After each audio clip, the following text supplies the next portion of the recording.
শিল্পী লগ্নজিতা চক্রবর্তীকে হেনস্থা। কোথায় হয়েছে? পূর্ব মেদিনীপুরের ভগবানপুরের এই ঘটনা। কি হয়েছে?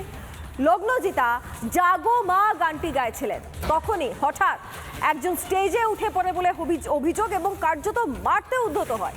বলা হয় সেকুলার গান গাইতে। ইতিমধ্যে পুলিশে অভিযোগ দায়ের ভিত্তিতে গ্রেফতার করা হয়েছে অভিযুক্ত মেহবুব মল্লিককে। আবার এটাও অভিযোগ এই মেহবুব মল্লিক তৃণমূলের নেতা। ভিডিওটা দেখলেই সবাই বুঝতে পারবেন যে উনি আমাকে মারতেই উঠেছিলেন, কিন্তু উনি আনফর্চুনেটলি উনি আমাকে মারতে পারেননি। তখন উনি চিৎকার করে বলেন, অনেক জাগমা হয়েছে, এবার একটু সেকুলার গা।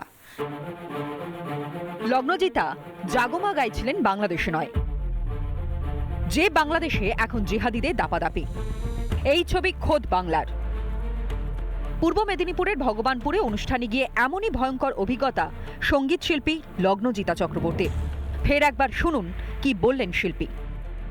তখন উনি চিৎকার করে বলেন, অনেক জাগমা হয়েছে, এবার একটু সেকুলার গা।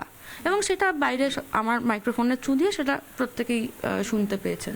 অডিয়েন্সকে বলি যে যা হয়েছে সব আপনাদের চোখের সামনেই হয়েছে, এরপর তো আর আমার পক্ষে অনুষ্ঠান করা সম্ভব না, তাই আমি আজকে নেমে যাচ্ছি।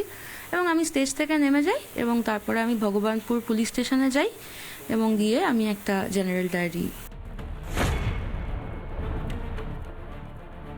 যে বাংলার যে সংস্কৃতি, সেই সংস্কৃতি আস্তে আস্তে মেটানোর, ক্ষতি করার কেউ কি চেষ্টা করছেন? মমতা বন্দ্যোপাধ্যায় নিজেকে শিল্পী বলেন, ছবি আঁকেন, বই লেখেন, গান লেখেন। তিনি এখন পর্যন্ত কোনো কিছু প্রতিক্রিয়া দিয়েছেন? দেননি। মা দুর্গাকে নিয়ে গান গাওয়ায় আপত্তি। আচ্ছা, বাংলা কি বাংলাদেশ হয়ে গেছে নাকি? একজন শিল্পীর কোনো স্বাধীনতা থাকবে না এই বাংলায়? 7টার সময়, সন্ধ্যে 7টা, মানে এর থেকে সেফ সময় তো আর হয় না। কিন্তু এরকম তো প্রচুর মেয়ে ছেলে দুজনকে মিলিয়েই বলছি, প্রচুর মানুষ থাকেন যাদেরকে 10টার পর স্টেজে উঠতে হয়। এটা যদি 7:45 হয়, তাহলে তো 10টা, 10:30, 11টার পর কি হচ্ছে, এটা তো খুব ভয়াবহ ব্যাপার। স্টেজটা আর্টিস্টের বাড়ি, ঘর, মন্দির, মসজিদ, চার্চ। রাজ্যে এই ঘটনার প্রতিবাদে সরব সমাজের বিশিষ্টরা। যে ঘটনাটি লগ্নজিতার সাথে ঘটেছে সেটার জন্য শিল্পী হিসেবে তো আমি লজ্জিত বটেই, মানুষ হিসেবেও লজ্জিত। যে মানুষ হিসেবে আমরা খুবই একটা নীচতার পরিচয় দিচ্ছি সর্বক্ষেত্রে। যারা এই ধরনের ঘটনা ঘটাচ্ছে তাদের মান এবং হুঁশ নেই। বাংলাদেশে পুড়ছে শিল্পীদের ঘরবাড়ি, জিহাদিদের ডেরায় এখন পুড়ছে বাদ্যযন্ত্র। তাহলে কি বাংলাদেশের হাল এখন পশ্চিমবঙ্গে? এত বাংলাদেশ থেকে উৎসাহিত হয়ে মৌলবাদীদের কাজ। গতকাল রাত্রেই শঙ্কুতম পণ্ডার ফোন থেকে লগ্নজিতা মহোদয়া তার সঙ্গে কথা বলেছি, তার পাশে দাঁড়ানোর আশ্বাস দিয়েছে। এই দিন যে আমাদের দেখতে হচ্ছে, এর থেকে আমাদের মরণ হওয়া ভালো ছিল।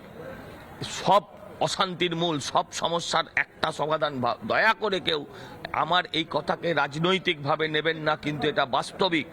কারণ রাষ্ট্রশক্তির মদতেই তারা এই কাজগুলো করতে পারছে। পুলিশ এফআইআর নিতে চায়নি। মা দুর্গাকে নিয়ে গান গাওয়া যাবে না এই রাজ্যে? জাগমা গান সাম্প্রদায়িক? শিল্পীর কণ্ঠরোধের অভিযোগ। এখন কোথায় প্যাটিস বিপ্লবীরা? জিহাদি শক্তিকে কারা প্রশ্রয় দিচ্ছে বাংলায়? রিপাবলিক বাংলা।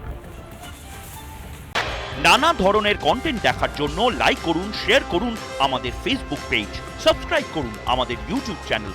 পাশাপাশি অন্যান্য ব্রেকিং নিউজের জন্য অবশ্যই চোখ রাখুন রিপাবলিক বাংলায়।